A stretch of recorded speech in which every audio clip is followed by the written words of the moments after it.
Many were predicting that the Montreal by-election in LaSalle and Marne-Verdun could be do or die for Prime Minister Justin Trudeau, in the sense that maybe his party would go after him and make him step down as leader so they can pick somebody better for the next election. I never thought that was going to happen. Trudeau has way too big of an ego to step down, and frankly, there isn't a spine left in the Liberal caucus. Nobody would step forward, demand that he resign, or put forward some sort of motion within the party saying that he needs to have a leadership review. That was never going to happen. But what actually might happen, why that election might have been do or die, is because it's empowered the Bloc Québécois so much in Quebec that usually overall on a national level, they have 6 or 7% in election.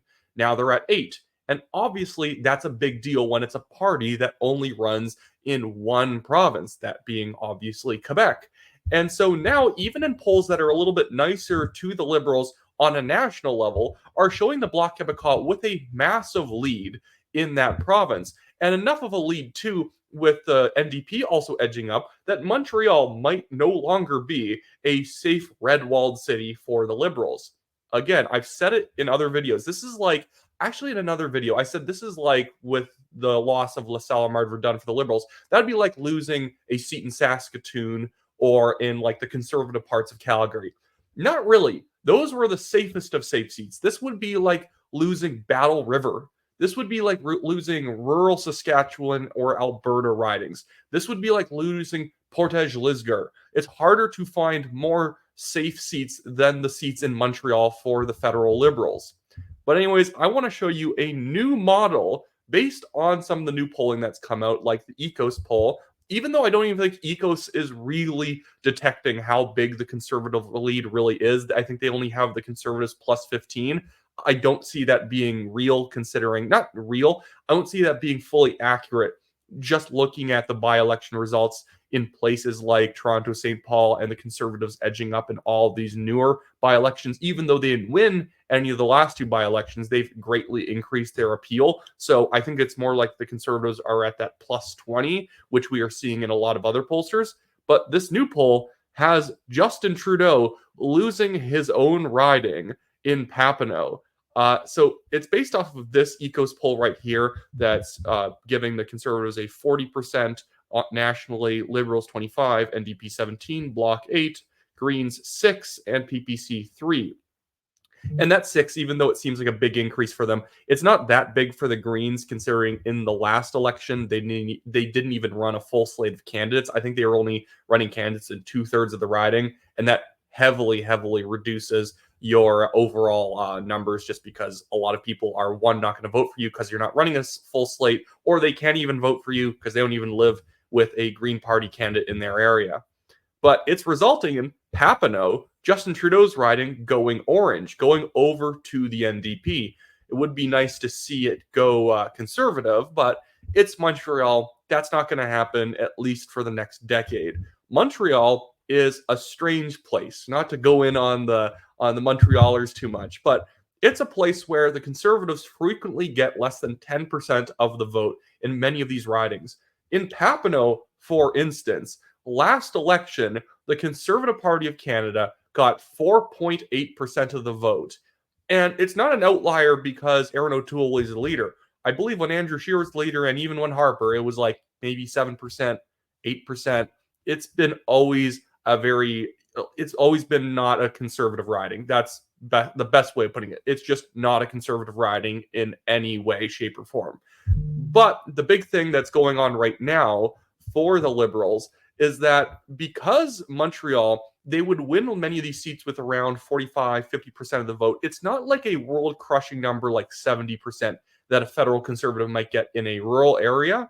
It's 50% with their second place opponent coming in at like 20. So they have a big margin, which is what made the seat safe. But since they've ticked off so many people, both on the left and the right, now the Liberal Party, like British Columbia United, which fell apart in BC, they've become the party for nobody in particular. So if you're a big French nationalist, you're voting for the Bloc. If you're a big progressive, especially if you're like part of the more anti-Semitic left, you're voting for the NDP or maybe the Greens. The Greens have always been like the party of healing crystals and hating Israel. And so now the Liberals occupy a space where they'll have probably a decent chunk of traditional traditional Liberal voters who always vote Liberal because that's what they do. Many Anglo Montrealers vote Liberal since it's considered like the more friendly Anglo party, since obviously the BQ are very hostile. But this is the current regional numbers, and this is why we are getting models coming out, models who have been right about many elections, showing based on these numbers, showing Trudeau losing Papineau, with the Bloc having 35% of the vote in the province, the Liberals 21, NDP 17, and Conservatives 16. This is just the ECOS poll, but this is not exactly an outlier. If anything, I would say that anything giving the Bloc less than 6% nationally or 6% and lower is in fact the outlier now, because they've just been empowered by a big by-election victory. Now people in the province know that if they want to take out a Liberal, the Bloc might be their best bet. And in places like Toronto and Montreal, where there is usually one party that's very dominant, everybody who doesn't like that party, even if they might prefer the Greens or the NDP or the Conservatives, will move over to whatever option at least gets the incumbent out. That happens all over the place. It's currently happening in BC. A lot of former BC Green voters are actually moving Conservative because they voted Green in the past because they're just anti-establishment. They don't like the way that normal politics works in British Columbia, so they vote Green, even though you could say that the Greens pretty much just want to do whatever the current government's doing, but with more money. But they have an anti-establishment appeal. So now they're moving Conservative because they're actually truly against the way that the current NDP establishment are doing things. And even when I go over to the 338 averages for Papineau, yes, it gives Justin Trudeau a 99% chance of winning his riding, but this is with every single poll added together. This is with all the past couple of months of polling. This usually would project Trudeau at winning 48 or 50% of the vote and having a 100% chance, 99.9% chance of winning the riding. Yes, are the NDP only at 1% now? Yes, but that's with a lot of friendly polls being added in. And again, this is showing he's lost ground by about 10%, and the NDP have gained about 5 or 6. Mark my words, there's going to be a lot of even Conservative voters or Bloc voters willing to vote NDP, no matter who it is, because guess what? That person isn't going to be Justin Trudeau. I generally will just tell people, vote for the candidate that you want. That's generally the good option. It shapes Canadian politics over time in subtle ways, the way you want it to go. Even if you vote for a party that's not going to get a lot of the vote, what you're indicating to a politician in your riding or that party is that I want you guys to be more like this party, and maybe I'll consider voting for you. People take cues like that.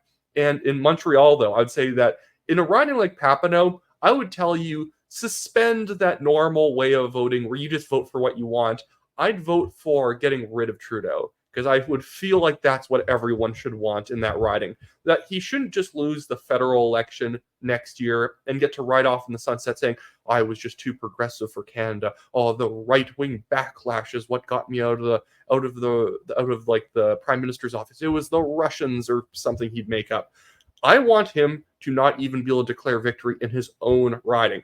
I can't speak French, so too bad I probably couldn't go there and campaign, but man, I would even encourage other Conservatives. I would just troll Trudeau in his own riding. If I was Pierre Poilievre, I would door knock Trudeau's riding. Yes, are the Conservatives not probably going to get more than 10 or 12% of the vote if they really try hard? Sure, but why not trip up Trudeau? Why not make him hurt in his own riding? I always endorse making a leader feel the pressure in their own home riding, because if they're doing a bad job, they deserve to hear it from the people they specifically represent. They deserve to have the stilts knocked out from underneath them. And the great thing is, you could never replicate that same move in Ottawa Carleton, where Pierre Poilievre is the leader. He's way too safe. Nobody's going to flip any voters against Pierre Poilievre because he's doing a job, he's serving his riding, and overall the Conservatives are just popular in Canada. That's always, this is me trailing off and making a really weird comment. That's something that always happens. People assume when you're hated by your own riding's voters, that's a special kind of incompetent for a politician. In the United States, Congress has an approval rating of like 22%. It's always absolute near the bottom of approvals because everyone thinks everyone else's congressperson's an idiot. But if you actually ask people, do you like your own guy? They'll say yes. And in a certain sense, you shouldn't like Congress, or you shouldn't really like Parliament in Canada, because everyone should be representing their own constituents' needs. And for the most part, that means a lot of constituencies should be having some friction between each other because they might want opposite things. And we have to hash out how we can deliver to both groups and keep everything generally fair. Not transferring money from one group to another, I don't think that should ever be done. But in terms of like the balance between social spending and taxes, stuff like that, uh, other issues around, social issues, the military, foreign policy, different constituencies can disagree on that. And in a certain sense, you should like your own guy, but you shouldn't like everybody else's guy because they're not serving you and they're not supposed to be responding to everything you want. At the same time, this is like, that's the annoying thing about Canadian politics. When every vote in most parties is whipped, it means so often politicians are basically being told to side against their own people or get kicked out of caucus. Hopefully in the future, hopefully in a Poilievre government, that doesn't happen. I even think the budget shouldn't be a compelled vote. If you can't put together a budget that your own MPs voluntarily want to vote for, bit of a problem. Bit of like you didn't do your homework sort of a thing. But anyways, it's a good day. Justin Trudeau might lose his own riding. He's not pulling out of this tailspin at all. He just keeps doubling down on ignorance, just pretending like he's on top of the world, and Canadians just don't get how high-minded and compassionate he is. Everyone can see their bank account. They know he's not compassionate. They know they're not looking out for him. And he's going to come out and say, "Oh, but we provided free contraceptives. Oh, that should satiate the hunger of the nation. Hey, we don't need to buy groceries anymore. We have free condoms and contraceptive pills. Yay!" Anyway, so if you guys want to donate to the Give, Send, Go, I have that in the description below. We're being sued by a Chinese billionaire developer for zero reason. Technically, the reason's defamation, but he still hasn't submitted any actual evidence to substantiate that we've defamed him, harmed him, or said absolutely anything untrue. Frankly, every single thing we said, pretty much, other than that he donated to a specific politician we were highlighting, was already covered in a Globe and Mail article that we linked in our own article, but he's suing because he was too scared, in my opinion, to sue the Globe and Mail, so he tried to sue me and the National Telegraph. I was 22 at the time that this lawsuit started, and he was assuming that I'd be intimidated and give him a fake apology, so I guess he can run around holding up a piece of paper saying everything everyone's ever said about me is untrue. Look, I got a 22-year-old to apologize. But we don't like bullies here at the National Telegraph, so we fought back, and it's cost us over $32,000 so far, and I still think it's perfectly worth it. Anyways, this is truly the end of the video. I'm not going to keep snaking my way around. See you guys later.